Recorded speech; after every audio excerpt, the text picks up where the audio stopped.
할렐루야. 제가 요즘 그 느낌이 어떤 느낌이냐 하면요, 이런 느낌입니다. 이제 됐다. 이런 느낌. 사실 이제 교회를 개척하고 거의 이제 20년이 돼가는 시점에서 장로님이 처음 이제 세워지고 또 은퇴를 딱 하잖아요, 지금.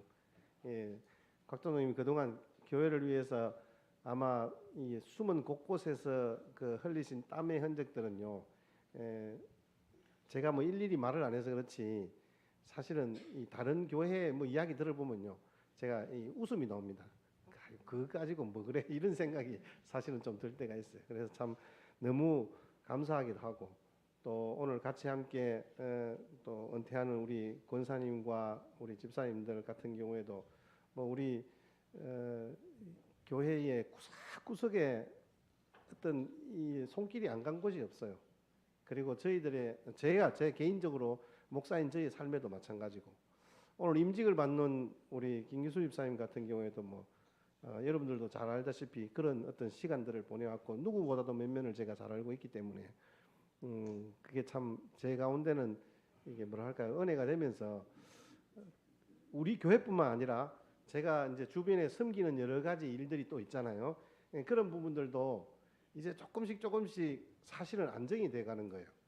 그래서 이번에 있었던 일련의 여러 가지 어떤 섬김의 사역이나 동기의 문제나 이런 부분들도 보면 곳곳에 그냥 저는 뭐 그런 부분들에 있어서 어떤 것을 기대하지 않고 하긴 했지만, 그래도 하나님께서 곳곳에 그렇게 하나님의 손길이 미치고 있다라는 것에 대해서 정말 아멘 되어지면서 이제 됐다, 이런 어떤 마음들이 제 가운데는 드는 거예요.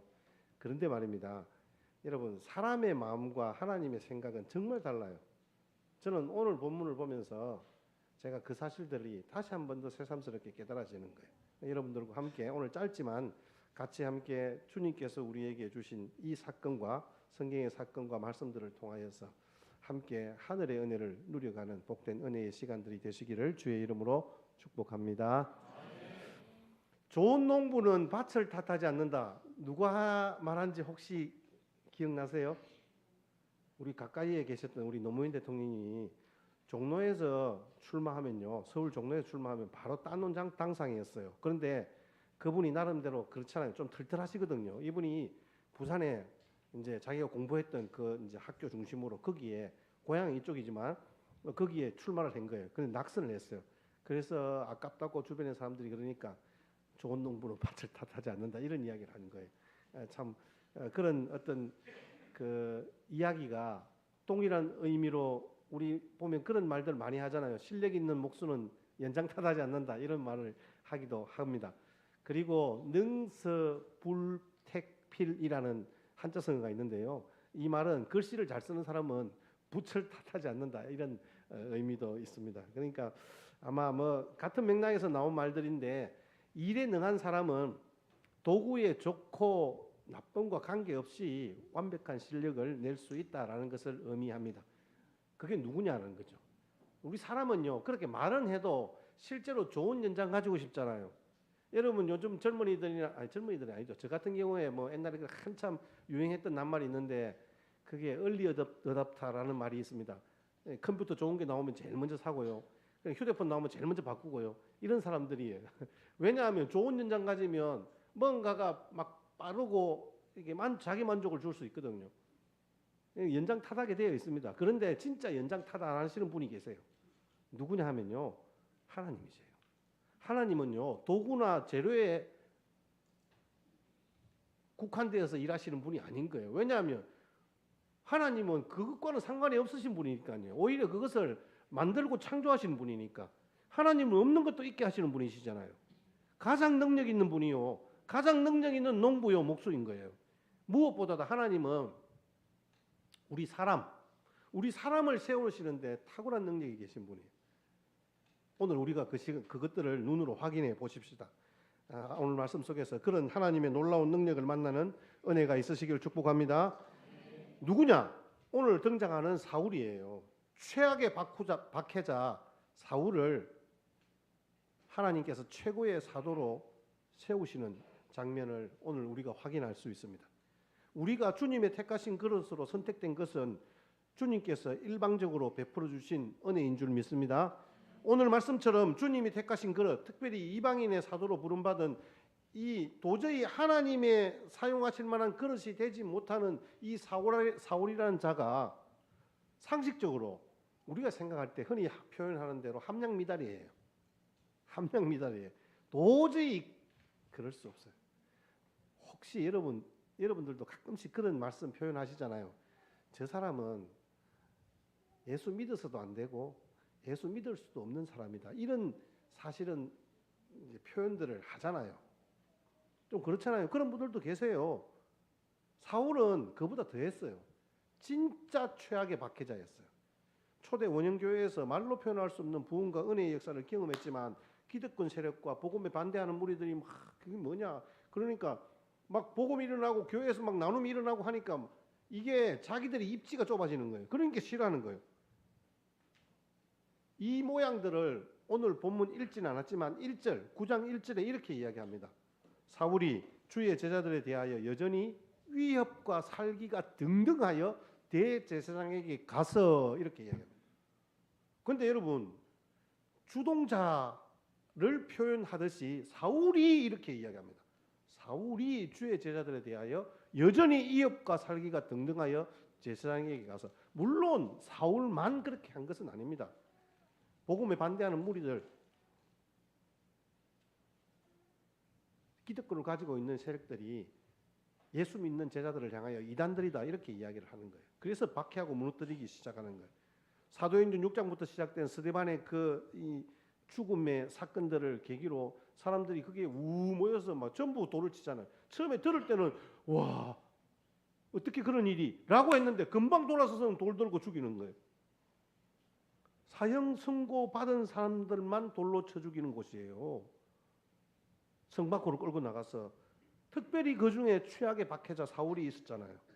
사도행전은 이 대목을 대하면서 우리가 정말 끔찍한 이율 배반을 경험하게 됩니다. 하나님의 법을 지킨다는 명목으로 자신이 죄악에 빠져서 불법을 자행하게 되는 거예요. 여러분 우리가 그런 부분들을 사뭇 조심해야 할 부분들이 있습니다. 우리는 예수님을 믿는다는 핑계로 예수 믿는 것을 도리어 방해하고 박해하고 막아버리는 그런 엉뚱한 잘못을 저지를 수도 있다는 말씀이에요. 사도행전 8장 1절 말씀에 보니까 사울은 스데반을 죽이는 일에 찬동하고 있다라고 표현하고 있습니다. 율법 교사로서 그 스데반에게 돌을 던지지는 자기가 직접 던지지는 않았습니다. 그리스도의 첫 순교자를 죽인 자들 틈에 있어 자기는 겉옷을 맡아 주었다라고 이렇게 표현하고 있습니다. 그런데 여러분 성 어거스틴이 바울이 스데반을 돌로 친 자들의 옷을 맡아 주었다. 무슨 말이냐 하면 죽이는 일을 하는 그 사람들의 옷을 맡아 주었단 말이에요. 자기가 대신 보관해주고 가지는 개 주고 나중에 사람들 오면 일 다 치르고 거사를 치르고 오면 그 옷을 각자에게 주기도 하고 이렇게 했다는 거죠. 여러분 그런데 말입니다. 어거스틴이 그 장면을 보고 이렇게 이야기합니다. 모든 이들과 함께 스데반을 돌로 친다라는 뜻이 담겨 있다는 거예요. 여러분 이 사건이 사울에게 평생 남을 수 없는 악몽으로 남게 됩니다. 그 사건이 온 생애 동안 양심의 가책으로 괴롭혔던 것을 볼 수 있습니다. 고린도서 15장 9절 말씀입니다. 우리의 고백이기도 할 겁니다. 아마 저와 여러분들의 고백입니다. 시작. 나는 사도 중에 가장 작은 자라. 나는 하나님의 교회를 박해하였으므로 사도라 칭함받기를 감당하지 못. 아멘. 나는 사도라 불릴 자격이 없는 몸입니다. 하나님의 교회를 박해했기 때문입니다. 여러분 이게 그의 온 마음을 흔들었고 이 바리새파 율법학자의 마음 속에서 대사를 났던 거예요. 자신은 지금 자신의 책무를 다한다고 생각했습니다. 무력으로 나사렛파 이단을 건절해야 된다고 생각했습니다. 그래서 철저히 예루살렘 교회의 신도들의 축출에 적극적으로 앞장섰던 최악의 박해자였던 것입니다. 오늘 9장 1절 2절 말씀을 다시 한번 더 읽겠습니다. 9장 1절 2절 시작. 사울이 주의 제자들에 대하여 여전히 위협과 살기가 등등하여 대제사장에 가서 다메섹 여러 회당에 가져갈 공문을 청하니 이는 만일 그 도를 따르는 사람을 만나면 남녀를 막론하고 결박하여 잡아오려 함이라. 그래서 사울은 스데반의 6장의 설교, 7장에 스데반을 돌로 쳐 죽이는 장면에 앞장섰습니다. 8장에 예루살렘에 있는 교회를 잔멸하겠다, 씨를 말리겠다 말입니다. 잔멸은 우리가 표현한 대로 씨를 말린단 말입니다. 이 일이 한동안 계속됐습니다. 그럼에도 여전히 유업과 살기가 등등했고 아직 분이 풀리지 않았습니다. 왜? 예수 믿는 자들이 아직까지 곳곳에서 예배드린다는 소식이 들려오고 있거든요. 그래서 스데반 집사를 죽이면서 힘을 얻은 사울은 예루살렘 교회를 초토화시킴으로써 주를 따르는 수많은 사람들이 흩어지게 되니까 쫓아가서 그 흩어진 무리들의 전부 다 잡아오겠다는 거죠. 정보를 흩어졌다는 그 정보를 입수했습니다. 그 중에 1차적으로 가장 심각한 다메섹에 있는 예수님의 제자들을 잡아내기 위해서 대제사장으로부터 협조 공문까지 받아가지고 다메섹으로 지금 가고 있는 거예요. 다메섹은 예루살렘에서 216km나 떨어진 곳이에요. 여러분 216km라면 여기서 대전을 넘어서는 거리예요. 걸어서 일주일은 가야 되는 거예요. 하지만 개의치 않았습니다. 왜냐하면 하나님이 주신 열심이 있었거든요. 자기 열심. 대제사장에게 체포영장까지 발급하고 씩씩거리면서 다메섹을 향해서 지금 가고 있는 거예요. 이런 최악에 박해자였던 그 사울을 주님이 오늘 찾아가십니다. 그 찾아가실 때 사울에게 어떤 일이 있었습니까? 물론 하늘에부터 빛이 비추면서 사울에게 네가 왜 나를 박해하느냐라고 사울 앞에 예수님이 등장합니다. 누구십니까? 이러니까 네가 박해하는 예수다 그러는 거예요. 자기는 예수님을 한 번도 박해한 적이 없어요. 본 적도 없고 인격적으로 만난 적도 없고. 아닌데요. 나는 이단들을 건절하려고 하는 사람인데요. 나는 이단들만 축출하고 그들을 감옥에 잡아넣는데요. 나는 예수님, 하나님을 내가 박해한 적이 없습니다. 그런데 주님께서 네가 박해하는 예수다라고 말씀하시는 거예요. 근데 여러분 그것으로 끝나지 않았어요. 오늘의 장면들이 고스란히 우리에게 보여지고 있잖아요. 3절 말씀 같이 한번 보겠습니다. 시작. 사울이 길을 가다가 다메섹에 가까이 이르더니 호련히 하늘로부터 빛이 그를 둘러 비추는지라. 예, 하나님께서 하늘의 빛으로 등장하고 그에게 나타나셔서 이렇게 이야기합니다. 사울아, 사울아, 어찌하여 나를 박해하느냐. 여러분 4, 5절 같이 한번 더 읽겠습니다. 4, 5절 시작. 땅에 엎드러져 들음에 소리가 있어 이르되 사울아, 사울아, 네가 어찌하여 나를 박해하느냐 하시거늘 대답하되 주여 누구시니까 이르시되 나는 네가 박해하는 예수. 아멘. 여러분 이 지금 사울에게 비친 강력한 빛은 빛 자체가 부활하신 예수님이에요. 예수님이 친히 사울을 찾아오신 거예요. 왜 찾아오셨을까요? 당연히 예수 믿는 사람들을 죽이려고 하는 사울을 심판하기 위해서 오셔야 할 것 아닙니까? 교회를 핍박하고 성도를 괴롭히고 예수님을 모욕하는 이런 자를 가만히 놔두면 안 되잖아요. 오셔서 다리 몽둥이라도 부러뜨리든지 하늘에서 불을 내리든지 사울을 제압하셔야 마땅한 거잖아요. 그래야 우리 속도 시원해지고. 그런데 예수님은 사울에게 지금 찾아오셔서 뭐라고 이야기하십니까? 오늘 여러분 다시 한번 보십시오. 사울아, 사울아, 네가 어찌하여 나를 박해하느냐. 여러분 이게 화를 내는 음성입니까? 여러분 화를 낼 때 이름을 두 번 부르지는 않습니다. 화를 낼 때는 보통 어떻게 부르죠? 누구한테 이야기할까? 집사님 화를 낼 때 어떻게 부릅니까? 화를 낼 때 아니 우리 집사님 화내. 오 죄송합니다. 제가 화를 낼 때 이렇게 합니다. 우리 딸한테 하면 야 이은비 맞죠? 예. 야 이렇게 하든지 놀라셨죠? 죄송합니다. 우리 이든에게 뭐라고 할 때 이놈의 자식, 이든이 이놈의 자식 이렇게 하든지 죄이든 이렇게 부르잖아요. 화를 낼 때. 그런데 화를 낼 때 이든아 이래 부릅니까? 아이고 소름 돋아 참네. 여러분 주님은요 오히려 급하신 거예요.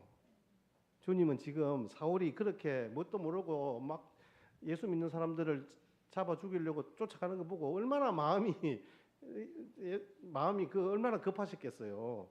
네가 왜 그래 좀. 하나님께서 아담을 부르실 때도 아담아 네가 어디 있느냐 이래 말씀하시잖아요. 이 음성은 이런 아들을 찾는 부모의 음성이잖아요. 마찬가지로 예수님께서 사울을 지금 심판하기 위해서 오시는 게 아니에요. 안타깝고 불쌍해서 오시는 거예요. 사도행전 26장 14절 말씀에 이 음성이 더 상세하게 기록되어 있어요. 사도 바울이 예수님이 찾아오시는 그 장면들을 간증하면서 설교하면서 똑같은 본문이에요. 자, 사도행전 26장 14절 보여주십시오. 시작. 내가 소리를 들으니 히브리 말로 이르되 사울아 사울아 네가 어찌하여 나를 박해하느냐 가시채를 뒷발질하기가 내게 고생이니라. 여러분 잘 보세요. 우리가 이 말은 자기 혼자 들은 게 아니에요. 자기 혼자 본 게 아니에요. 거기에 잡으러 가는 군인들 그 무리들과 같이 함께 듣고 본 거예요. 그러면서 가시채를 뒷발질하기가 네게 고생이다 이런 이야기 하는 거예요. 이 말이 무슨 뜻이냐면요. 네가 뒤돌아보지도 않고 자꾸 가시나무를 뒷발로 차는데 야 얼마나 아프노 좀 하지마 이 뜻이에요. 가시채를 뒷발질하기가 네게 고생이다. 왜 엉뚱한 짓 하고 있어? 좀 잘 보고 행동해. 여러분 지금 방송에 보면 금쪽 같은 내 새끼 그 방송이 있잖아요. 그 프로그램을 보통 보면 아이들이 분노를 조절하지 못해서 막 이렇게 뭐랄까 자기 마음대로 고함치고 막 드러눕고 막 울고 막 물건 집어 던지고 하는 그런 애가 있어요. 근데 거기 나오는 어머니가 아이에게 화를 내기보다 울면서 자기가 막 더 가슴이 아프잖아요. 그러니까 울면서 꼭 껴안고 이름을 부르면서 그렇게 어루만지는 거예요. 인터뷰할 때 그 어머니가 그런 이야기 하는 거예요. 나도 힘들지만 내 아이가 저렇게 하는 내 아이가 얼마나 더 힘들겠어요. 이렇게 맞아요. 여러분 그래요. 여러분 자식이 막 그렇게 금쪽이 같이 지 맘대로 할 때 아픈 건요. 본인도 어머니가 그렇게 마음이 아프지만 그 아이가 아파서 그러는 거잖아요. 예수님은 그걸 너무 잘하는 거예요. 사울을 향한 예수님의 마음이 그런 거예요. 사람들은 사울을 악의 뿌리로 본 거예요. 악의 근원으로 본 거죠. 그런데 예수님께서는 사울이 구원받을 불쌍한 영혼이고 하나님께서 저 사람을 통해서 일하시겠다는 하나님의 계획과 마음이 있는 자였다는 것을 예수님은 아시는 거예요. 그래서 사울이 묻는 거예요. 당신은 누구십니까? 예수님이 나는 네가 박해하는 예수다. 여러분 사울이 얼마나 놀랐겠어요? 얼마나 당황했겠어요? 얼마나 의의가 없었을까요? 상상해냈을까요?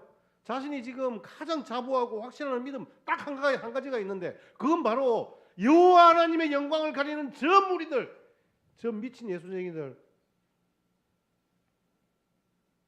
그러면서 스데반을 돌로 칠 때에 마음에 조금 찔림은 있었겠죠. 근데 만족감이 더 컸어요. 아, 내가 이런 일을 할 수 있다니. 그런데 아무 일도 안 일어난 거예요. 저 무리들이 정말로 하나님을 믿는 그런 무리라면, 우리와 같은 하나님을 믿는 사람이라면 하나님이 가만히 있지 않을 거다 생각했겠죠. 그런데 아무 일도 일어나지 않았어요. 그래서 더 힘을 내서 2만 명이 넘는 그 예수쟁이들을 완전히 초토화시키기 위해서 그게 자기 사명인 줄 알고 지금 모든 힘과 열정으로 달려가고 있는 거예요. 지금 다메섹까지 가서 그 예수의 무리들을 잡아들이고자 가는 길인데, 아니 이게 지금 무슨 소리란 말입니까? 예수라는 사람이 나타나서 나는 네가 박해하는 예수다라고 이야기를 아니야 이게 무슨 이건 현실이 아니야. 그런데 거기다가 한수를 더 떱니다. 더 분명하고 확실하게 귀에 들리는데 너는 일어나 시내로 들어가라. 네가 행할 것을 네게 이를 자가 있다라고 말씀합니다. 여러분 눈이 안 보여서 다른 사람의 도움을 받아서 지금 끌려서 다메섹으로 갑니다. 여러분 9절을 보십시다. 오늘 우리 본문 바로 앞에 있는 우리 9절 본문 시작. 사흘 동안 죄송합니다. 우리 예. 예.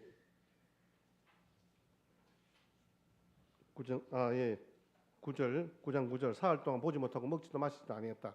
자기가 그렇게 채찍을 들고 성난 야수처럼 돌진하던 이 사울이 주님의 강력한 빛으로 인해서 앞을 보지 못하게 되었고 순한 양같이 자기는 꼼짝 못하고 앉아 있는 거 안 보이니까 갈 수가 없잖아요. 다른 사람의 도움을 받지 않을 수가 없는 거예요. 근데 먹지도 못하고 마시지도 못하는 거예요. 왜 그러냐면 자기가 전혀 상상하지 못했던 일들이 벌어지니까 도대체 이게 무슨 일인가, 자기 마음속에 벌벌 떨리는 마음만 있는 거예요. 그러니까 물도 안 넘어가는 거예요. 그 사흘 동안 얼마나 이 사울이 마음에 깊은 답답함이 있었겠습니까? 자기가 정말 최악에 박해자 있는데 본인이 갑자기 뭐 회개하였다고 불쑥 그 예수 믿는 핍박하는 자기가 그렇게 잡아 죽였던 그 공동체에 들어갈 수도 없는 상황이잖아요. 마치 어머니의 자궁 속에서 출산을 기다리는 태아와 같이 그냥 품으시는 그 성령 하나님의 품 속에서 기다리는 답답함이 있을 수 있는 거예요. 여러분 예수 믿고자 교회에 들어와요. 우리 구도의 마음이 있는 분들이 이 속에 들어오면요 아무것도 모르잖아요. 형식도 모르고 절차도 모르고 사람도 모르니까요 답답합니다. 지난주에 우리 권정식 집사님이 인도하신 그 어르신이 왔는데 제일 첫 마디가 아무것도 모르겠는데 이거 어쩌면 좋지요, 저보고 그러시더라고요. 그래서 제가 모르시는 것이 더 좋습니다. 제가 그렇게 말씀을 드렸어요. 그렇습니다, 여러분. 우리 공동체 속에 들어올 때요 진짜 답답해요. 전혀 그 마음에 자유가 없기 때문에 자기가 이때까지 살아오면서 살아왔던 삶의 방식들이 우리의 어떤 이 공동체 속에서는 이게 답답함으로 남을 수밖에 없는 거예요. 사울의 지금 그 모습은요 아무도 지금 인정 안 해줘요. 저 친구가 예수 믿는 사람이다, 저 친구가 우리 가족이다, 아무도 인정 안 해줘요. 지금 사울은요 여전히 핍박자예요, 여전히 박해자예요, 여전히 우리의 대적자예요. 원수 중에 최악의 원수다라고 이야기하는 거예요. 그래서 그의 내부는 예수 그리스도로 인해서 무너진 상태가 되고 맙니다. 그 상황 속에서 하나님이 아나니아를 통해서 오늘 말씀하세요. 자, 이제 드디어 이 아나니아라는 한 사람을 하나님께서 세우셔서 사울에게 보냅니다. 주님이 보내시면서 이렇게 이야기합니다. 10절 11절입니다. 오늘 본문 10절 11절 시작. 제자가 있더니 주께서 아나니아 하시거늘 대답하되 주여 내가 여기 있나이다 하니 주께서 이르시되 일어나 직가로 한 거리로 가서 유다의 집에서 다소의 사람 그가 기도하는 중이니라. 참 사울은 사울이고요, 아나니아의 마음은 어떨까요, 여러분? 혹시 한번 팍 생각되어지는 게 있겠어요? 이게 참 진짜 주님은 이해가 잘 안 돼요. 사울이 지금 어떤 사람인지 아나니아는 적어도 기본을 알고 있잖아요. 자기도 도망온 사람이거든요. 예수 믿는다고. 그 박해자를 피해서 도망온 그 당사자. 그런데 그 사람에게 가라고 하는 거예요. 그냥 가는 것도 아니고 가서 그 사람에게 안수하고 그 사람이 지금 눈이 멀었으니까 눈 뜨게 해주라. 이게 지금 무슨 이야기입니까? 우리 핍박하는 기독교 공동체를 결박하기 위해서 온 최악의 박해자를, 악마와 같은 자를 주님이 가서 찾아가라, 안수해주라. 그래 하니까 이 아나니아가 적극적으로 반기를 들 수는 없고 우리 13절 14절에 이렇게 한번 주님 앞에서 한번 말대답 한번 해봅니다. 자, 13절 14절 시작. 이 사람에 대하여 내가 여러 사람에게 듣사온 적 그가 예루살렘에서 주의 성도에게 적지 않은 해를 끼쳤다. 모든 사람을 결박할 권한을 대제사장들에게서 받았나이다 하거늘. 여러분, 아나니아가 이 정도 주님 앞에 좀 이렇게 반항하는 것은 충분한 이유가 있고 거절할 만합니다. 그죠, 여러분? 도무지 주님의 명령이 이해가 안 되는 거예요. 그래서 그렇게 하는 거예요. 주님, 제가 말입니다, 그냥 제 생각이 아니고 한두 사람이 아니라 여러 사람에게 제가 들은 바가 있습니다. 그 사람은 우리에게 많은 해를 끼쳤던 사람입니다. 모든 사람을 다 결박해서 다시 붙잡아 갈 겁니다. 혹시 주님 사울에 대해서 잘 모르시고 하시는 말씀 아닙니까? 이 아나니아는 마음에 좀 두려움이 있는 거죠. 자신의 생각이 마냥 주님의 명령보다 앞설 수 없다는 것을 알기 때문에 아나니아는 이렇게 대답해 보는 거예요. 두려움도 있고 선입관도 있고 편견도 있는 거예요. 그래서 주님께 다시 이 일을 한번 제기해 보면서 이야기하니까 주님이 다시 15절 16절 주님 그 아나니아의 항변에 이렇게 대답합니다. 시작. 이르시되 가라, 이 사람은 내 이름을 이방인과 임금들과 이스라엘 자손들에게 전하기 위하여 택한 나의 그릇이다. 그가 내 이름을 위하여 얼마나 고난을 받아야 할 것을 내가 그에게 보이리라 하시니. 자, 최악의 박해자 사울을 주님이 딱 찾아오시니까 이제 주님이 만나 주시고 사울이 완전히 이제 뒤집어지고 깨졌어요. 자, 이제는 그 깨진 사울을 다시 온전히 회복시키시기 위해서 이 아나니아를 보내는데 아나니아에게 네 두 말 말고 다른 말 하지 말고 가라, 그렇게만 좀 띄워놔 주세요. 가라라고 이야기합니다. 사울에게 대해서 아나니아가 이야기한 것에 대해서 그가 이렇고 저렇고 하신 게 아니라 그냥 가라고 하시는 거예요. 집 가라 하는 곳에 가라. 거기 가면 기다리고 있다 이 말이에요. 하나님께서 이 아나니아를 보내신 것은요, 최악의 박해자 사울을 최고의 사도로 택하여 세우시기 위해서 이 아나니아를 보내는 것이에요. 여러분 너무 벅차지 않습니까? 그렇게 최악의 박해자를 변화시켜서 최고의 사도로, 그래서 오늘 말씀해 보니까 택한 나의 그릇이라고 말씀하고 있습니다. 15절 다시 한 번 더 시작. 주께서 이르시되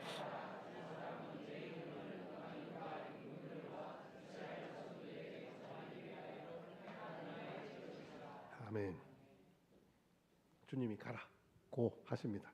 사울에게 가라는 거죠. 아나니아 네가 판단할 문제가 아니야. 왜 그렇습니까? 주님이 사울을 택한 나의 그릇이라고 하는 거예요. 주님이 택하신 그릇이에요. 오늘 설교 제목처럼 누가 택하셨다고요? 네, 주님이 직접 택하셨습니다. 주님이 사울이 어떤 사람인지 모르셨겠습니까? 누구보다도 잘 알고 계셨습니다. 그럼에도 주님께서 친히 사울을 택하신 거예요. 여러분 택하셨다는 말씀이 무슨 의미입니까? 여러분 혹시 우리가 물건을 사러 갑니다. 그릇을 사러 갑니다. 그러면 내 눈에 보이는 대로 막 쇼핑 바구니에 막 캐리어에 막 담지 않습니다. 대충 아무거나 사고 막 사고 그냥 그렇게 오는 것이 아니지 않습니까? 하나하나 골라보는 거예요. 물건 보고 이 물건이 깨끗한지 좋은지 비싼지 뭐 싼지 심사숙고하잖아요.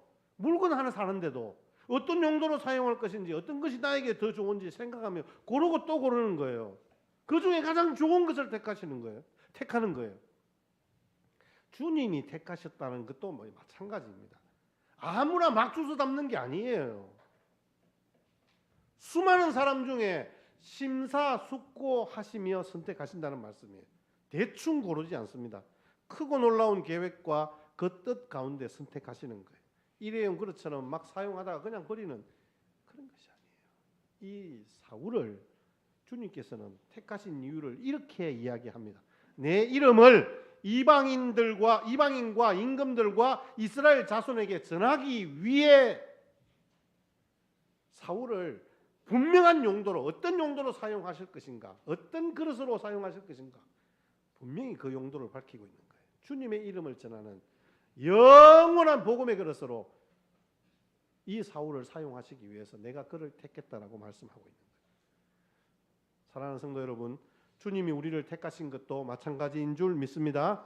여러분 그냥 부르신 것이 아닙니다. 우리를 대충 고르신 것 아닙니다. 한두 번 사용하시다가 마음에 안 들면 버리시려고 부르신 것 아닙니다. 크고 원대한 계획과 뜻을 두고 부르셨습니다. 세상에 수많은 사람들이 있지만 그 중에 심사숙고하셔서 우리 한 사람 한 사람을 택하시고 세우시고 부르시고 자녀 삼으시고 천국 백성으로 세워주셔서 오늘도 우리가 한가족 교회 공동체를 이루는 믿음의 백성으로 우리를 하나 되게 하신 줄 믿습니다. 그럼에도 우리는 그런 생각이 들어요. 에이, 설마 나를 그렇게 택하셨다고. 나같이 연약하고 부족한 자를 왜? 세상에 멋지고 강한 그릇들이 얼마나 많은데 왜 날, 여전히 쉽게 깨지고 상처받고 연약하고 부족한 나를 주님이 뭐가 아쉬워서 부르셨겠어 라고 생각하시는 분들도 계십니다. 여러분, 그렇지 않습니다. 다시 한 번 더 말씀드립니다. 로마서 11장 33절 말씀입니다. 우리 같이 한번 보실까요? 시작. 하나님의 지혜와 지식에 풍성하며 그의 판단은 헤아리지 못할 것이며 그의 길은 찾지 못할. 여러분, 하나님의 지혜와 판단을 누가 헤아릴 수 있겠습니까? 하나님께서 두신 크고 원대한 뜻을 누가 판단할 수 있겠습니까? 하나님께서 택하시면요, 분명히 하나님의 뜻과 계획이 있습니다. 우리는 모를 수 있습니다. 세상도 비웃을 수 있습니다. 다른 사람이 영접하지 못할 수 있습니다. 하지만 하나님의 지혜는 대적자, 박해자 사울을 택하시고 이방인을 위한 전도의 그릇으로, 복음의 그릇으로 사용하셨습니다. 우리는 지금 그것을 확인하고 있고 그것을 계속해서 말씀을 통해서 보고 있습니다. 사울 한 사람을 택하시고 사도 바울로 변화되었을 때 상상할 수 없는 놀라운 복음의 역사가 있었지 않습니까? 오고 오는 모든 세대에 우리 사도 바울과 같은 전도자가 어디에 있겠습니까? 여러분, 그러므로 우리는 의문을 가질 것이 아니라 주님의 마음을 읽을 수 있으면 좋겠습니다. 하필 웬 나냐며 불평하기보다는 나 같은 사람도 택하여 주심에 감사하면 좋겠습니다. 수많은 사람 중에 나를 택하신 것을 영광스럽게 여기는 은혜가 있으시기를 축복합니다. 오늘 하나님의 부르심이라는 찬양 2절 가사가 있어요. 한번 띄워주실래요? 작은 나를 부르신 뜻을 나는 알 수 없지만 오직 감사와 순종으로 주의 길을 가리라. 때론 내가 연약해져도 주님 날 도우시니 주의 놀라운 계획을 나는 믿으며 살리. 날 부르신 뜻 내 생각보다 크고 날 향한 계획 나의 지혜로 청량 못하나. 가장 좋은 길로, 가장 완전한 길로 오늘도 날 이끄심 믿네. 나를 택하시고 가장 완전한 길로 이끄시는 주님을 찬양합니다. 아무리 여러분 좋은 그릇이라도 그 속에 쓰레기를 담으면 쓰레기통이 됩니다. 조선 백자 고려청자라도 거기에 볼일 보면요, 요강단지가 되는 거예요. 실제로 그런 일이 있었잖아요. 여러분 뉴스 여러분 들으셨잖아요. 비록시장에서 3달러 주고 샀습니다. 거기에 개밥을 담았습니다. 그럼 뭐가 돼요? 네, 개밥 그릇이 된 거예요. 나중에 알고 보니까 그 그릇이 얼마의 경매에 낙찰된지 혹시 아세요? 300억. 아니, 실제 사건입니다. 제가 여러분들에게 뭐 이렇게 그런 일이 실제로 있었다면 이 일 때문에 사실은 이 고려청자 그 어떤 뭐라 할까요? 그때 막 말들이 굉장히 많았었습니다. 무슨 말씀이냐 하면 아무리 하찮은 그릇이라도 그 속에 보석이 담겨 있으면 그 그릇은 보석함이 됩니다. 그릇의 가치가 완전히 달라지는 거예요. 우리의 가치 또한 우리가 가진 조건이나 형편이나 생긴 거나 모양에 달려있는 것이 아닌 거예요. 내 안에 무엇을 담느냐에 따라서 우리의 가치가 달라지는 거예요. 여러분, 사울이 진짜 뭐 공부 많이 한 바리새인이기 때문에 집안 좋은 사람이기 때문에 아니잖아요, 여러분. 그 안에 복음을 담아내기 때문에 사도 바울이 가치가 있는 사람이 된 거예요. 저와 여러분에게도 이 세상에서 담을 수 없는 가장 보배로운 가치, 즉 복음을 담은 그릇이 되었기 때문에 하나님은 지금 우리를 가장 귀한 그릇으로 우리를 세우시고 우리를 만지시고 우리 가운데 함께 하시는 하나님의 은혜를 함께 나누는 믿음의 공동체로 세우신 줄 믿습니다. 우리 김경수 집사님 안에 복음이 담겨 있기 때문에 우리 집사님이 가장 복음의 가치가 집사님이 가치 있는 사람이 된 줄 믿으시기 바랍니다. 제가 사실 누구보다도 제가 우리 김경수 집사님하고 내가 잘 아는 사이잖아요. 제가 설교 이렇게 준비하는데 어떤 특정인을 지명하는 것은 원래 안 맞아요. 제가 이렇게 하니까 그 우리 목사님이 설교 컨설팅을 하면서 막 그렇게 지적을 해놨더라고요. 근데 제가 우리 교회니까 제가 사실은 말씀을 드리면 그래요. 하나님께서 우리를 참 보잘것없고 못난 사람이었는데 우리를 복음을 담은 그릇으로 우리를 세우시고 오늘도 우리 가운데 함께 하시는 하나님의 사람으로 우리를 불러주신 줄 믿습니다. 여러분, 주님이 우리 가운데 어떻게 역사하시고 행하실 것을 여러분들이 기대하시는지는 몰라도 여러분 면면, 여러분 가슴에 담긴 그 복음의 영광을 생각해 보면 참 저는 그래요. 개인적으로 제 자신이 너무 부족하고 재수로울 정도로 우리 성도들이 참 충성스러운 분들이잖아요. 열심히 교회를 섬기고 기도하시는 것을 보면 참 가슴이 따뜻해지고 제 가운데 막 자부심이 막 생겨요. 여러분들을 생각할 때마다. 오늘 임직을 받는 집사님도 그렇지만 은퇴를 하시는 모든 분들도 동일하게 우리가 과거에 어떤 사람이었고 또 우리가 어떻게 살아왔는지 우리 자신이 너무 잘 알잖아요.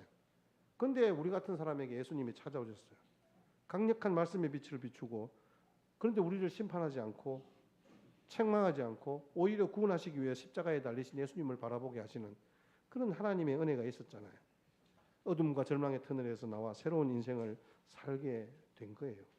오늘도 주님께서 우리의 삶 가운데 역사하시고 행하셔서 정말 우리가 그 어떤 사람과 환경과 이 어떤 조건보다는 주님 때문에 나 같은 사람은 안 되라고 자포자기하는 사람에게 주님께서 오히려 우리에게 격려하시고 우리를 찾아오셔서 새로운 주님의 군사로 세우시는 것을 우리가 믿고 함께 주님 앞에 달려가십시다. 여러분 마지막 오늘 말씀에 권면을 하고 마치려고 합니다. 사실 오늘 주님의 택한 그릇이잖아요. 근데 그릇을 택해서 그 복음의 가치를 담아서 가장 소중한 것으로 사용하시면 좋은데 근데 문제가 있어요. 뭐 문제냐? 이것 때문에 우리가 주님 앞에 서지 못해요. 좀 뭐냐 하면요. 오늘 말씀에 보니까 예수님이 그리스도의 예수의 좋은 군사로 나와 함께 고난을 받으라고 말씀하시는 사도 바울의 그 고백, 자기의 영적인 아들인 그 디모데에게 편지를 보내면서 그러면서 자기를 사도로 부르신 것은 감사한데 오늘 말씀에도 보니까 내가 얼마나 고난을 받아야 하는지에 대한 부분들을 말씀하시잖아요. 근데 그 실제로 사도 바울은 그렇게 고난을 받는 자가 된 거예요. 주님의 가장 귀하고 가치 있는 택하신 그릇, 복음을 담은 그릇으로 세워주신 것은 감사한데 그만큼 고난이 뒤따랐단 말이에요. 그릇 입장에는 참 큰 고난이에요. 여러분 진흙으로 그릇을 빚어서 만듭니다. 유약을 바릅니다. 그 다음에 천도의 가마에 온도 천도가 되는 그 가마에 10시간을 굽습니다. 그런 과정들을 통해서 불순물들이 제거되고 그 진흙은 단단한 도자기가 되는 거예요. 아름다운 빛깔을 가지게 되는 거예요. 주인이 쓰시기에 합당한 그릇이 되는 거예요. 그렇다면 우리가 복음 때문에 당하는 그 고난은요, 우리를 더 주님의 그 복음을 담아내기 위한 단단한 그릇으로 만들어가는 과정이다라는 것이에요. 그래서 우리를 그리스도의 좋은 군사로 나와 함께 고난을 받으라는 그 주님의 말씀이 사도 바울의 그 디모데에 대한 권면이 저와 여러분들을 향한 권면인 것을 여러분 기억하시고 우리의 삶에 온전히 주님의 은혜만 기억하십시다. 하나님께서 우리 이 진영 땅을 위하여서 주님의 택한 복음의 그릇으로 우리 교회를 세워주신 줄 믿습니다. 여러분들의 삶에 이해할 수 없는 어려움과 힘든 상황들이 있을 수 있습니다. 그러나 주님께서 여러분들을 택하시고 여러분들을 통하여서 영광 받으시는 그런 놀라운 우리의 남은 인생길 되었으면 참 좋겠습니다. 그래서 내 모습이 어떠해도 나를 세우실 주님을 바라보고 포기하지 마십시다. 내 가족, 이웃, 전도 대상자들이 어떠하든지 주님 바라보고 우리 포기하지 마십시다. 우리 9장 15절을 같이 함께 합독하고 말씀을 마치겠습니다. 9장 15절입니다. 시작. 주께서 이르시되 가라, 이 사람은 내 이름을 이방인과 임금들과 이스라엘 자손들에게 전하기 위하여 택하신 의 그릇이라. 아멘. 기도하겠습니다.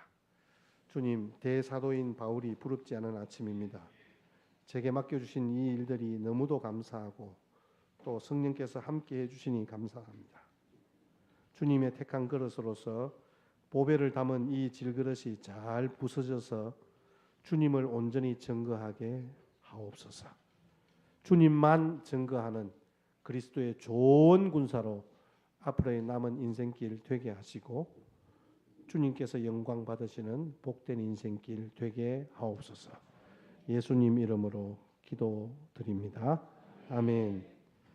우리 320장 찬송 드리면서 봉헌하시겠습니다.